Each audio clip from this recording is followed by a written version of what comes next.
अब तुम भी नाश्ता कर लो, सुबह से कुछ नहीं खाया है तुमने। आप भी ऑफिस पहुंचकर मुझे फोन कर देना। गौरव ऑफिस निकल जाता है और रूपाली अंदर आ जाती है। रूपाली की शादी इसी साल हुई थी। अभी उसकी शादी को 8 महीने हुए थे, पर उसकी सास केतकी का स्वभाव बहुत ही खड़ूस था। अरे, दरवाजे पर छोड़ने गई थी या सीधा ऑफिस छोड़कर आई है? पता नहीं ये आजकल की बहुएं गेट पर खड़ी पति से हंसी ठिठोली करने में बिल्कुल भी शर्म नहीं करती। और ये टिंडे की सब्जी में नमक डालना भूल गई थी क्या? माँ जी, डॉक्टर ने आपको बीपी की वजह से कम नमक खाने के लिए बोला है, इसलिए आपकी सब्जी अलग निकाल ली थी। अरे, मुझे कुछ नहीं होने वाला इतनी जल्दी। एक काम कर, एक पेन और कॉपी लेकर आ जरा, तुझे कुछ लिखवाना है। अब लिखना शुरू कर। 101 मुट्ठी 11 मिठाई के डिब्बे, 2 थाली ड्राई फ्रूट, 2 टोकरे फलों के, 51 गिलास, 51 कटोरी, सबके कपड़े गहने, हाँ, चीनी, चावल से भरे भगोने या बाल्टी, और बाकी सभी रिश्तेदारों को देने के लिए लिफाफे भी। अब मुट्ठी खाली थोड़ी भिजवाऊंगी, लिफाफा भी तो देना होगा। चल, अब मम्मी को ये पूरी लिस्ट फोन पर समझा दे। पहला करवा चौथ है और शादी के बाद तो पहला करवा चौथ पूरे रीति रिवाज से होना ही चाहिए। भाई, हमने भी रिश्तेदारों को मुंह दिखाना है। केतकी, ये जो तुम कर रही हो ठीक नहीं है। हमारी खुद की भी बेटी है, कुछ तो सोचो। तुम चुप रहो जी, मुझे पता है मैं ठीक कर रही हूँ। तुम क्या जानो बहू का पहला करवा चौथ कितना बड़ा त्योहार है। दीनदयाल को पता था केतकी अपने आगे किसी की नहीं चलने देती। रूपाली एक मध्यम वर्गीय परिवार की बेटी थी। उसके पिता एक शोरूम में नौकरी करते थे और भाई अभी 12वीं कक्षा में पढ़ रहा था। रूपाली को पता था उसके पिता पहले ही उसकी शादी के लिए कर्जा ले चुके हैं और अभी भाई के कॉलेज एडमिशन में भी उनके पैसे लगेंगे। उसे समझ नहीं आ रहा था कि वो क्या करे। शाम को जब गौरव ऑफिस से वापस आता है तो वो रूपाली को परेशान देखता है। क्या बात है रूपाली, तुम ठीक से खाना नहीं खा रही? और माँ और पिताजी आज कहाँ हैं? वो खाना नहीं खा रहे क्या? आज माँ और पिताजी अपने कमरे में ही खाना खा रहे हैं। वो रामायण सीरियल आ रहे हैं ना, तो वही देख रहे हैं। अच्छा, पर अब तो बताओ क्या बात है, तुम इतनी टेंशन में क्यों? गौरव के बार बार पूछने पर रूपाली उसे सारी बात बताती है। गौरव अपनी माँ केतकी के पास जाता है और उससे कहता है, माँ, इतना सब कुछ जरूरी तो नहीं। आपने इतनी लंबी लिस्ट बना दी है, पर आप जानती हो कि रूपाली के पापा के पास इतने पैसे नहीं है। देख गौरव, शादी के वक्त भी तूने मुझे चुप करवा दिया था, पर मुझे भी बिरादरी में अपनी इज्जत रखनी है। तू इस बीच में ना पड़े तो ही अच्छा है। अब एक बात बता, मेरे रिश्तेदार पूछेंगे कि पहले करवा चौथ में बहू के घर से क्या क्या आया है, तो क्या जवाब दूंगी? अभी तो मैंने लिस्ट को आधा कर दिया है। तू अब बीच में मत बोल। सुबह इन्हें भी चुप कराया। दोनों बाप बेटों को मैं ही गलत दिखती हूँ। और बहू, तुमने भी गौरव को मेरे खिलाफ भड़काने में कोई कसर नहीं छोड़ी। अब कम से कम मायके से करवा चौथ का सामान मंगाकर इस घर की इज्जत तो रख ही सकती हो, या करवा दोगी हमारी बेइज्जती? गौरव को पता था कि उसकी माँ केतकी नहीं मानने वाली। केतकी को रिश्तेदारों में दिखावा करने की आदत है। करवा चौथ को 3 दिन बाकी थे। उसी शाम केतकी और दीनदयाल की बेटी साधना, जिसकी शादी उसी शहर में 1 साल पहले हुई थी, वो रोती हुई आ जाती है। मुझे कुछ बता, तू जब से आई है रोए ही जा रही है। जब तक बताएगी नहीं पता कैसे चलेगा? दामाद जी को फोन किया है, वो भी फोन काट रहे हैं। साधना दीदी, थोड़ा सा तो कुछ खा लो। नहीं भाभी, मैं कुछ नहीं खाऊंगी न पीऊंगी। माँ रोहित ने अपनी बहन की बातों में आकर मेरे ऊपर झूठा इल्जाम लगाया है। पता नहीं उन्हें क्या हो गया है। कहते हैं मेरा किसी और के साथ चक्कर चल रहा है और उन्होंने उस लड़के को उनके पीछे घर आते देखा है। आप ही बताओ पिताजी, रोहित तो यहाँ तक बोल चुके हैं कि उन्होंने मेरे से शादी करके गलती की है। मेरा फोन भी छीन लिया है कि मैं उस लड़के से बात करती हूँ, और आज तो उन्होंने ये तक बोल दिया कि उन्हें मेरे से तलाक लेना है।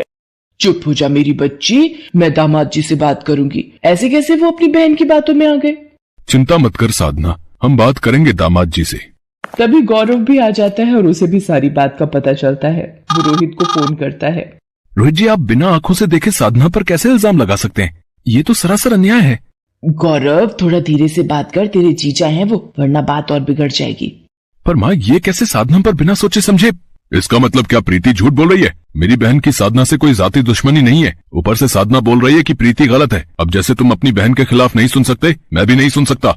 रोहित फोन काट देता है। गौरव भी परेशान हो जाता है। घर में सभी का मन खराब था। इसी बीच रूपाली की माँ उसे फोन करती है। रूपाली, जैसा तूने मुझे बताया था वैसा मैंने कोशिश की है कि तेरी सास को बस पसंद आ जाए। कल मैं तेरे पापा के साथ आऊंगी करवा चौथ का सामान देने। ठीक है मम्मी, वैसे साधना दीदी भी यहीं आई हुई हैं, आप उन्हें भी मिल लेना। रूपाली ने अपनी मम्मी को करवा चौथ के सामान के लिए फोन कर दिया था, लेकिन साधना की परेशानी में केतकी का सारा ध्यान साधना में ही लग गया था। रूपाली केतकी से कहती है, माँ जी सब्जियां और कुछ दालें खत्म हो रही हैं, मैं मार्केट से ले आती हूँ। पिताजी भी अपने दोस्त से मिलने गए हुए हैं, रात तक लौटेंगे। दीदी आप चलोगी साथ? नहीं रूपाली, मेरा कहीं भी जाने का मन नहीं है, तुम ले आओ। रूपाली बाजार चली जाती है। ये तो साधना दीदी की ननद प्रीति दिखाई पड़ती है, पर इसके साथ ये लड़का कौन है? और ये दोनों तो ऐसा लग रहा है जैसे एक दूसरे को अच्छे से जानते हैं। मुझे ये सब रोहित जी को दिखाना होगा, पर कैसे? हाँ, एक आइडिया है। रूपाली प्रीति और उस लड़के की अपने मोबाइल में फोटोज खींच लेती है और सीधा रोहित के ऑफिस पहुंचती है। भाभी आप यहाँ? पर मुझे साधना से रिलेटेड कोई बात नहीं करनी। वो मुझे धोखा देकर किसी और से प्यार का चक्कर चला रही है। रोहित जी, पति पत्नी का रिश्ता एक अटूट विश्वास में बंधा होता है। विवाह के वक्त इसी विश्वास की नींव पर पति पत्नी अपने रिश्ते का घरौंदा बनाते हैं। वैसा ही एक घरौंदा आपने और साधना ने बनाया है। इसे टूटने से सिर्फ आप ही बचा सकते हैं। विश्वासघात साधना ने किया है भाभी, मैंने तो हमेशा उसे प्यार किया है। रोहित जी, कभी कभी जो हमें दिखाया जाता है वो सच नहीं होता, ये मानना भी जरूरी है। अब ना जाने प्रीति ने ये झूठ दिखाने के लिए अपना कौन सा सच छुपाया है। ये देखिए रोहित जी, यही लड़का है ना जिसे उस दिन आपने अपने घर से बाहर आते देखा था। ये देखिए। रोहित जब प्रीति के साथ उस लड़के की फोटो देखता है तो उसे सारी बात समझ में आ जाती है और वो घर जाकर प्रीति से सारी सच्चाई उगलवाता है। प्रीति, तुमने अपने आप को बचाने के लिए अपनी भाभी को फंसाया, तो मुझे एक बार उस लड़के के बारे में बता देती, क्या मैं मना कर देता? अगर लड़का अच्छा है तो मैं खुद तुम्हारे लिए उससे बात करता। माँ बाबूजी के जाने के बाद तुम्हारी जिम्मेदारी संभालना मेरा फर्ज है, पर तुमने ये गलत किया। प्रीति, मैं तुम्हें कभी माफ नहीं करूंगा। भैया मुझे माफ कर दो, मैं डर गई थी कि कहीं आप वैभव को देखकर गुस्सा ना हो जाओ, इसीलिए उस वक्त मुझे जो ठीक लगा मैंने किया। मैंने साधना भाभी से भी माफी मांगी। भैया प्लीज मुझे उनके पास ले चलिए। रोहित साधना से माफी मांगता है और प्रीति भी अपनी गलती के लिए साधना से माफी मांगती है। साधना, आज अगर रूपाली भाभी ना होती तो शायद इस सच से पर्दा कभी नहीं उठता। उन्होंने ही मुझे आज इस सच के बारे में बताया। प्रीति ने जो भी बचपने में आकर गलती की है ये बहुत बड़ी है, फिर भी मैं चाहता हूँ कि तुम इसके लिए मुझे और प्रीति को माफ कर दो।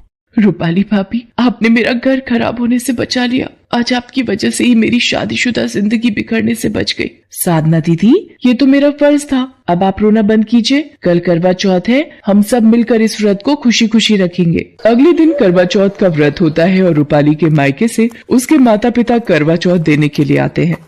आपकी बेटी रूपाली हमारे घर की बहू है, ये हमारा सौभाग्य है। मैं शगुन की मट्ठी और मिठाई जरूर रखूंगी, पर ये गहने और रुपए ये सब तो मेरी जिद थी। मुझे ये सब कुछ नहीं चाहिए। हमें रूपाली के रूप में हीरा मिल गया जो अनमोल है। केतकी का बदला व्यवहार देखकर गौरव और रूपाली उसके गले लग जाते हैं और फिर रूपाली के मम्मी पापा खुशी खुशी घर लौट जाते हैं। केतकी, आज तुम्हारा ये व्यवहार देखकर मैं बहुत खुश हूँ।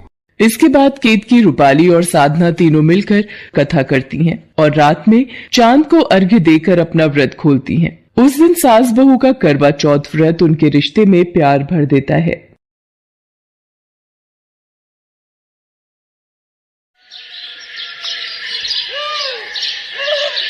सौम्या ने किराए का फ्लैट 2 दिन पहले ही बदला था। वो अपने पति को लंच बॉक्स पकड़ाकर वापस घर में जा ही रही थी कि अचानक उसने देखा एक महिला गाड़ी में से उतर रही है। मोनिका, पहचाना? मैं सौम्या। याद आया? सौम्या, अच्छा हाँ याद आया। हम दोनों एक ही क्लास में पढ़ते थे। और बताओ कैसी हो? और पहले तो तुम्हें कभी नहीं देखा। हाँ, वो मेरे हस्बैंड की नौकरी की वजह से हमने ये फ्लैट किराए पर लिया है। अभी 2 दिन पहले ही आए हैं। मुझे ये तो पता था कि तुम्हारी शादी भी इंदौर में ही हुई है, पर हम इतने पास में रहेंगे ये नहीं पता था। अच्छा, तुझे वो स्वीटी याद है जो हमारे समोसे खा जाती? अच्छा चलो मिलते हैं फिर। वो मुझे एसी में रहने की आदत है तो सड़क पर इतनी देर खड़ी नहीं होती। चल ठीक है, फिर आराम से बात करेंगे। मोनिका और सौम्या स्कूल में साथ पढ़ती थी, पर मोनिका को अपनी अमीरी का शुरू से ही घमंड रहा और अब तो उसकी ससुराल भी पैसे वाली थी। एक दिन, जी मुझे मोनिका से मिलना है। आप यहाँ ड्राइंग रूम में बैठिए, मैं अभी मेम साहब को कहकर आता हूँ। नौकर सौम्या को ड्राइंग रूम में बैठाकर मोनिका को बुलाने चला जाता है। कुछ देर बाद मोनिका अपने कमरे में से बाहर आती है। सोहन, इनके लिए कुछ जूस या चाय वगैरह दो। क्या लोगी सौम्या? अरे चाय वगैरह तो मैं खुद ही बनाकर पी लूंगी, मेरी सहेली का ही तो घर है। मैं तो तुझे ही आम का अचार देने आई थी, मेरी सास ने गांव से डलवा कर भेजा है। वो हर साल सीजन में गांव से अचार मुझे डलवा कर भेज देती हैं। ये ले। सौम्या, हमारे घर में अचार कोई भी नहीं खाता, और वैसे भी मेरे पति ये सब देखकर गुस्सा करते हैं और ऑयली फूड खाने के लिए बिल्कुल मना करते हैं। चल कोई नहीं, जब मन हो तब खा लेना। अच्छा मैं चलती हूँ। अरे चाय वगैरह तो ले गई थी। अरे वो राकेश ऑफिस से आ गए होंगे तो देख रहे होंगे कहाँ चली गई मैं। शाम को आते से मैं ना दिखूं तो घबरा जाते हैं। सौम्या की इस बात को सुनकर मोनिका थोड़ी चुप हो जाती है और अपने नौकर को कहती है, सोहन ये अचार अपने घर ले जाना। चंदा ये मेज और सोफा अच्छे से साफ कर देना। जरा सी भी मिट्टी दिखी तो तुम्हारे साहब गुस्सा होंगे। मोनिका अपने कमरे में चली जाती है। करवा चौथ आने वाला था। सौम्या राकेश से कहती है, राकेश देखो, अगर मैं ये साड़ी आने वाली करवा चौथ पर पहनूं तो कैसी लगेगी? सौम्या, तुम भी क्या सोचती होगी? कैसा पति मिला है, किराए का घर, ऊपर से खुला खर्चा भी नहीं दे पाता, और तो और तुम्हारे लिए नई साड़ी भी नहीं ले सकता। क्या करूं?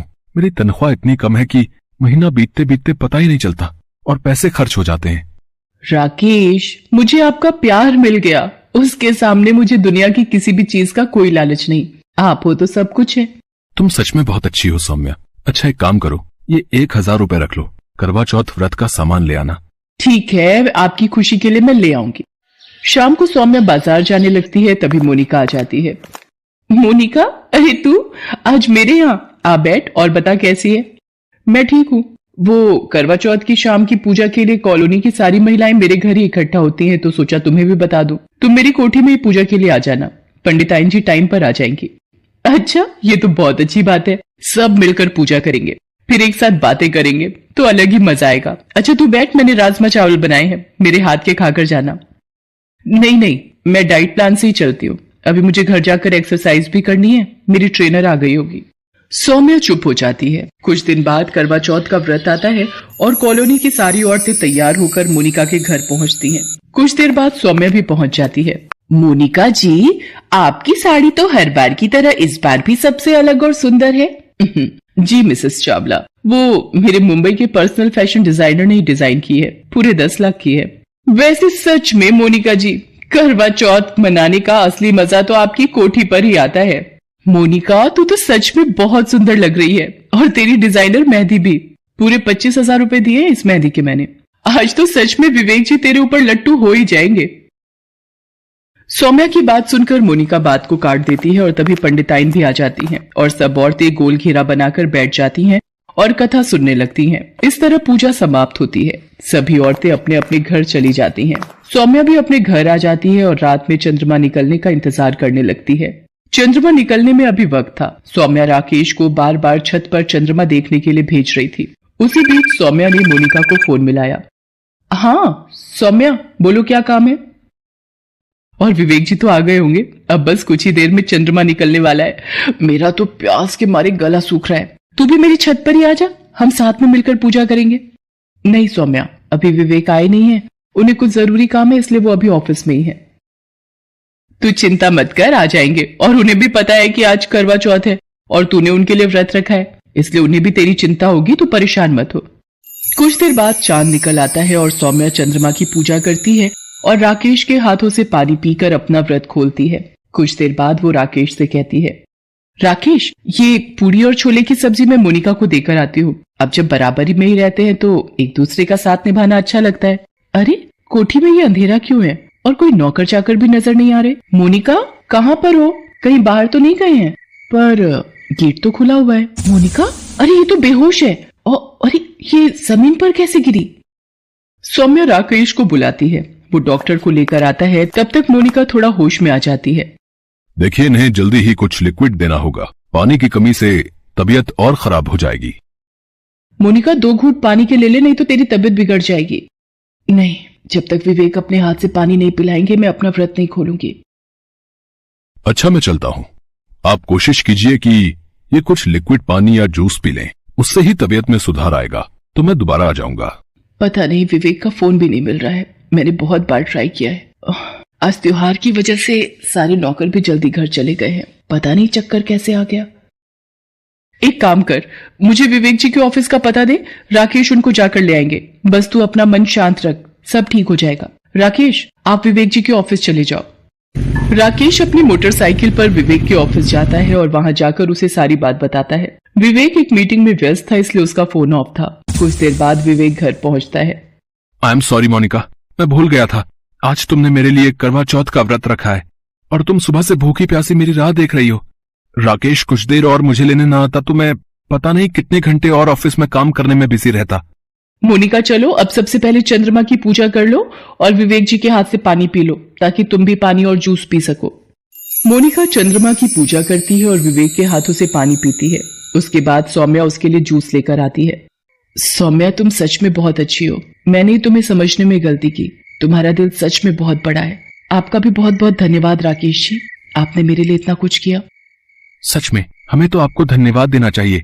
आप जैसे इतने अच्छे पड़ोसी हमें मिले हैं, ये तो हमारा सौभाग्य है। विवेक, सौम्या मेरे बचपन की सहेली है। हम दोनों साथ में ही स्कूल में पढ़ते थे, पर ना जाने अमीरी ने मेरी आंखों पर कैसी अंधी पट्टी बांध रखी थी जो आज मैंने खोल दी है। मोनिका, और मैं भी तुमसे वादा करता हूँ कि अपनी जिंदगी में काम के साथ साथ अपने रिश्ते को भी अहमियत दूंगा। उस दिन अमीर गरीब का करवा चौथ आपसी रिश्तों में प्यार भर देता है। मैं आपको करवा चौथ की व्रत कथा सुनाऊंगी। कथा सुनने से पहले आप सभी महिलाएं अपने हाथ में 13 गेहूं के दाने ले लो। एक साहूकार के 7 बेटे और एक बेटी थी। एक बार कार्तिक मास के कृष्ण पक्ष की चतुर्थी तिथि को साहूकार की पत्नी, उसकी 7 बहू सहित उसकी बेटी ने करवा चौथ का व्रत रखा। जब साहूकार के बेटे खाना खाने को बैठे तो उन्होंने अपनी बहन को भी खाना खाने के लिए कहा। बहन बोली, भैया अभी चांद नहीं निकला है, चांद निकलेगा तो उसे अर्घ्य देकर फिर मैं भोजन करूंगी। साहूकार के बेटों को अपनी बहन से बहुत प्यार था, इसलिए वो अपनी बहन को भूखा नहीं देख पाए। उन्होंने पास की एक पहाड़ी पर दीपक जलाकर चलनी की ओट में रख दिया और बहन से कहा कि चांद निकल आया है, तुम अर्घ्य देकर भोजन कर लो। तब साहूकार की बेटी ने अपनी भाभियों से कहा कि भाभी देखो चांद निकल आया है, आप भी अर्घ्य देकर भोजन कर लो। यह सुनकर उसकी भाभी बोली, बाईसा ये तो आपका चांद निकला है, हमारा चांद आने में अभी समय है। भूख से व्याकुल बहन चांद को अर्घ्य देकर भोजन करने बैठ गई। जैसे ही पहला निवाला खाया तो उसे छींक आ गई। दूसरा निवाला खाते ही उसमें बाल निकल आया। तीसरा निवाला मुंह में लेने ही वाली थी कि उसके ससुराल से बुलावा आ गया, पति बीमार है, जिस भी हालत में हो तुरंत ससुराल पहुंच जाओ। माँ ने उससे कहा, बेटी रास्ते में जो भी छोटा या बड़ा मिले उसके पैर छूते जाना और जो भी तुम्हें सदा सुहागन होने का आशीर्वाद दे वहीं पर अपने पल्लू पर गांठ बांध लेना। बेटी ने हामी भरी और अपने ससुराल चल दी और रास्ते में जो भी मिला वह उनके पांव छूती रही। सबने सुखी रहो, पीहर का सुख देखो, ऐसा आशीर्वाद दिया। चलते चलते जब वो ससुराल पहुंच गई तो देखा कि दरवाजे पर छोटी ननंद खेल रही थी।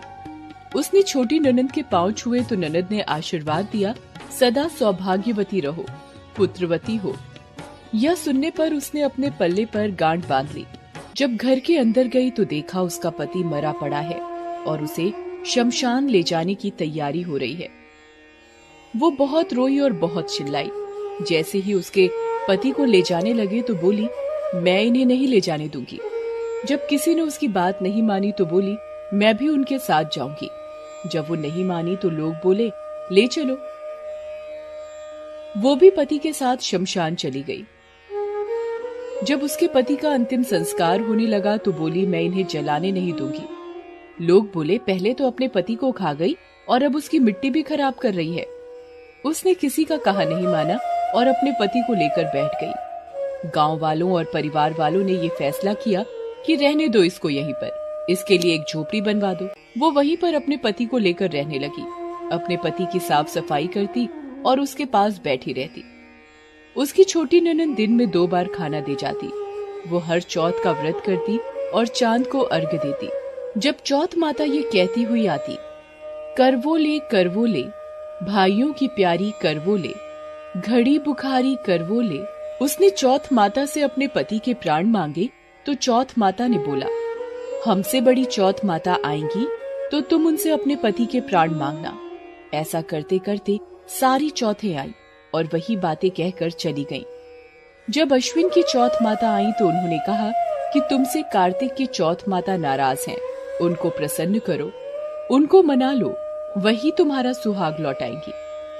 जब कार्तिक माह की सबसे बड़ी चौथ करवा चौथ आई तो उसने अपनी छोटी ननंद से 16 सिंगार, सुहाग का सारा सामान और करवे मंगाए। सास सोचकर बोली, पागल हो गई है, जो मांगती है वो दे आओ। साहूकार की बेटी ने फिर करवा चौथ का व्रत किया और चांद को अर्घ्य दिया और जोत जलाई। चौथ माता खुश होकर प्रकट हुई और बोली, करवो ले 7 भाइयों की प्यारी करवो ले, दिन में चांद उगाने वाली करवो ले, घड़ी बुखारी करवो ले। तब साहूकार की बेटी ने चौथ माता के पैर पकड़कर कहा, मेरा सुहाग वापस दे दो। चौथ माता बोली, तू तो बड़ी भूखी है, 7 भाइयों की प्यारी बहन है, तुझे सुहाग का क्या काम। तब वो बोली, माता मैं आपके पैर तब तक नहीं छोड़ूंगी जब तक आप मेरा सुहाग वापस नहीं करती। तब चौथ माता ने उससे सारा सुहाग का सामान मांगा तो उसने 16 सिंगार का सारा सामान चौथ माता को दे दिया। तब चौथ माता ने अपनी आंखों से काजल निकाला, नाखूनों से मेहंदी निकाली, मांग से सिंदूर निकाला और अपनी छोटी उंगली से उसके पति को छींटे दिए और उसका पति जीवित हो गया। जाते जाते चौथ माता उसकी झोपड़ी पर पैर मार कर गई और उसकी झोपड़ी महल में बदल गई। जब उसकी छोटी ननंद खाना देने आई तो उसने देखा कि भाभी की झोपड़ी महल में बदल गई। वो दौड़ दौड़ कर छोटी ननंद के पास गई और बोली, देखिए बाई साहब, आपका भाई जीवित हो गया है, घर जाइए, सासू जी से बोलिए हमें गाजे बाजे के साथ लेने आए। ननंद हर्ष पूर्वक घर गई और माँ से बोली, माँ भाई जीवित हो गए हैं। माँ ने कहा, भाभी के साथ तेरा भी दिमाग खराब हो गया है। बहन बोली, माँ मैंने अपनी आंखों से देखा है, सच में भाई जीवित हो गया है। भाभी ने गाजे बाजे के साथ बुलाया है। माँ गाजे बाजे के साथ अपने बेटे को लेने पहुंची। बेटे को जीवित देखकर माँ भावुक हो उठी। बहू ने कहा, देखिए माँ, आपका बेटा जीवित हो गया है, मैंने तो साल भर पहले ही खो दिया था, ये तो तेरी पूजा के प्रताप से वापस आया है। हे चौथ माता, जैसे आपने साहूकार की बेटी के साथ पहले किया वैसे किसी के साथ मत करना, और बाद में जैसे उसे सुहाग का जीवन दान दिया वैसे ही सभी को दीर्घायु का वरदान देना और अपनी कृपा ऐसे ही बनाए रखना। जय चौथ माता की। आइए जानते हैं करवा चौथ की पूजा विधि। सबसे पहले एक चौकी रखें, उस पर लाल रंग का कपड़ा बिछाएं और इस पर करवा माता का केंद्र रखें। अब चौकी पर सीधे हाथ की तरफ थोड़े से चावल रखें और उस पर करवा रखें। करवे में जल भरकर उसे ढक्कन से ढकें और उसके ऊपर थोड़ी चीनी रख दें। अब इसके ऊपर घी का दिया प्रज्वलित करें। इसके बाद करवा माता का तिलक करें और करवे पर भी तिलक करें। अब एक और लोटे में जल भरकर एक तरफ रखें। इसी जल से हम सूर्य को अर्घ्य देंगे और पहले करवे के जल से चंद्रमा को अर्घ्य देंगे। अब करवा माता पर पुष्प या पुष्प का हार, फल, मिष्ठान अर्पित करें। अब आप एक थाली तैयार करें जिसमें सास के लिए साड़ी, सुहाग का सामान आदि रखें। अब करवा माता की कथा पढ़कर गणेश जी की आरती और माँ लक्ष्मी जी की आरती करें। पूजा पूरी होने पर लोटे में रखे जल से सूर्य को अर्घ्य देना है और इसके बाद महिलाएं 1 गिलास पानी, चाय, दूध इत्यादि पी लेती हैं। आज चांद निकलने पर चांद की पूजा और अर्घ्य देकर अपने पति के पैर छूकर आशीर्वाद लेती हैं और पति के हाथों से ही अन्न ग्रहण करती हैं और इस प्रकार करवा माता की पूजा संपन्न हुई।